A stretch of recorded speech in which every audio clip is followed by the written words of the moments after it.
Conception does not guarantee manifestation. And what I mean by that is, bird and a fish created by God. The fish was created to do what? Swim. So fish do not attend swimming lessons. I know it sounds simple, but it's very important. Why? Because swim is built into the fish. Why? Because God demanded the fish to swim. So he put the ability in it. Birds were designed by God to fly. So birds don't attend flight school. Flight is built in. I like this one. Seeds. Seeds were designed by the Creator to bring forth trees. You'll never find a seed attending a tree growing convention to learn how to grow trees.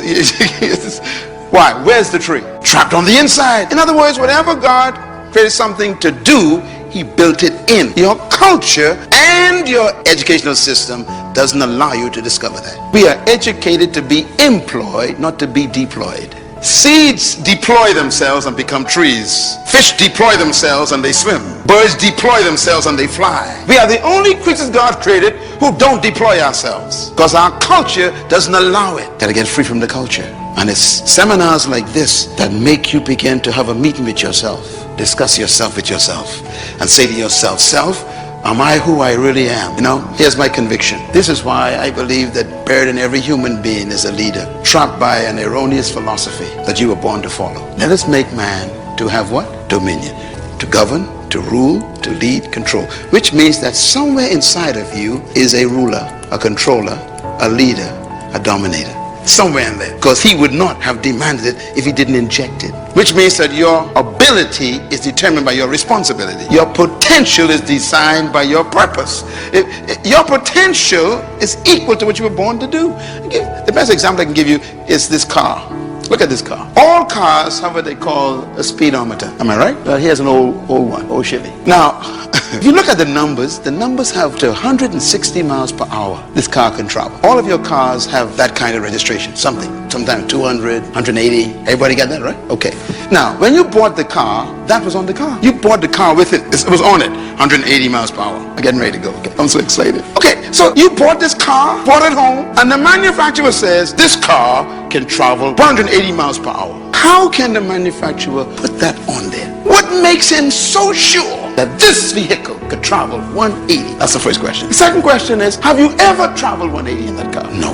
Let me tell you how stupid our philosophy of our countries are. We sell a car that could travel 180 and put a sign up 50 miles per hour. It's amazing. It's crazy. I don't understand it. I have no idea how they got this idea. I don't know where it comes from. But it tells you the nature of your culture. Don't buy it. They give the company permission to build the capacity, but restricts your ability to use it. And you never thought about that. And that's the way they think about you. So all your life, you can make 180. But you've been traveling for 50 years at 60 miles per hour, and you think you're living. The capacity is present. Our culture says you can't go any further. And God says, press the accelerator. And your culture says you can't go any further. You can go no faster. You got to make a decision tonight, see? I love my mother, but I'm not giving my mother control over my life. My mom got control of her life. She don't get to have control. Somebody missed what I said.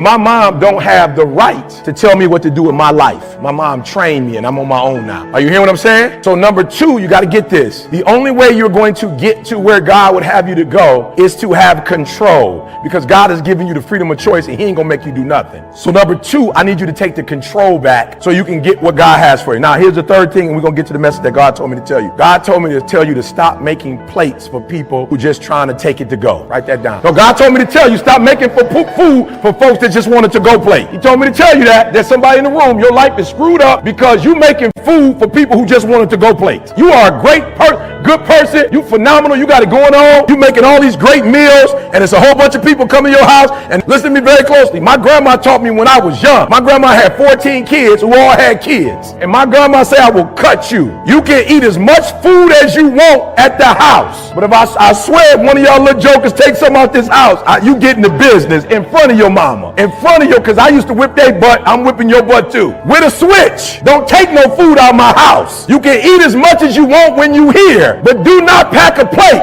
And most of y'all running with people who, when you fix food, they come to your house and take it to go plate. They don't bring nothing. They not trying to help you. All they in your life to do is take.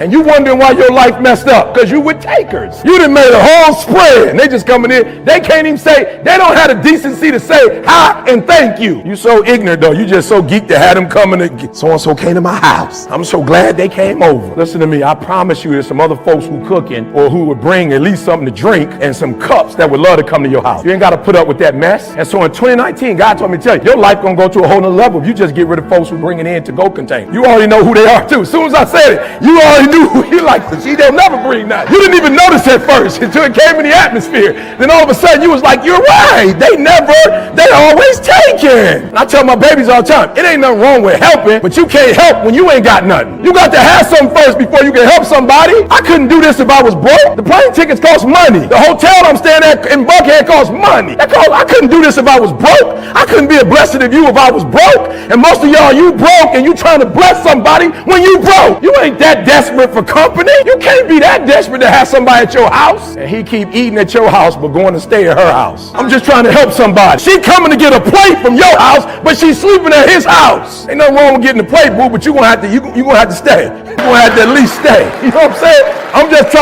trying to put it in so you can understand. And so God is blessing you, but the little resources you got, you giving them away. So what you're gonna have to learn how to do is you're gonna have to learn to bring people in your life. You know, you gotta pick certain things that motivate. The number one motivating thing for me, and I'm just being honest, was I was sick and tired of being poor. I was just exhausted. My mother was poor, my father was poor, my brothers and sisters were poor, all my friends were poor, all my relatives were poor. I lived in a poor neighborhood, we lived in a poor house. I was just like, wow, man. I watch TV, and I would see, like at Christmas time, my father would put us in the car and take us out to the suburbs to see the Christmas lights. And I would see these big houses, man, with lights all on them, and they had horseshoe driveways where you just pull in and go all the way around. That was amazing to me. You know, we would pull up in the driveway, got to back out. You know, I've been doing that, and I kept saying, I told my father, I said, Dad, I said, why don't we get one of these houses? He said, boy, I ain't got no money for this kind of house. He said, but if you work hard, keep going to church like your mama say, you can make some money, you can buy you one of these houses. That was it. My motivation was to buy a big